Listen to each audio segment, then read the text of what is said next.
በደሞዝ አይቀጠርም፣ ነፃ ነው የሚያገለግለው። ደሞዝ የለውም፣ የቀን አበል አይጠይቅም። የሐዋርያት ኑሮ ይኖራል ብለው እኒህ አባት አቡነ ሄኖክ ትናንት ተናግረዋል። የሐዋርያት ኑሮ በገቡበት አንድ እንጀራ ጽዋ ውሃ ብቻ ነው። ያንን ኑሮ ነው የኖረው። በጣም ተወዳጅ። ቤተ ክርስቲያንም ደግሞ ስራዋን ሰራች፣ ዋጋውን ከፈለችው። በዚያ አሳየን እግዚአብሔር።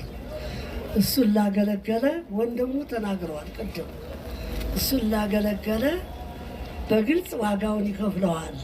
እግዚአብሔር ቸር ነው፣ መሐሪ ይቅር ባይ ነው።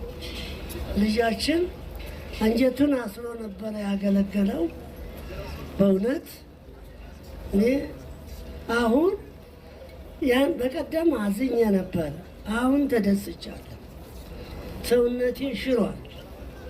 ከዚህ የበለጠ ክብር የለም። ከዚህም ወዲያ ቢኖር የሚገጥመው አይታወቅም ነበር። 49 ዓመት ኖሯል። በ49 ዓመቱ ይህን የመሰለ ክብር አግኝቷል። በጣም ደስ የሚል ሽኝት ነው የተደረገለት። በሰማይም እንዲሁ መላእክት በደስታ ይቀበሉት።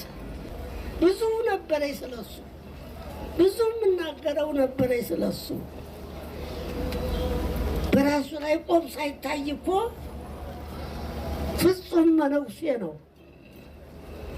ከ9 ሰዓት በፊት እህል አይቀምስም።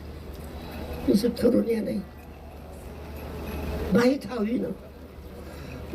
በከተማ የሚኖር ባይታዊ ነው። ሰው ያላወቀው እግዚአብሔር የሚያውቀው ባይታዊ ነው። ይኸውና እግዚአብሔር እንዲህ በግልጽ አሳመረላት።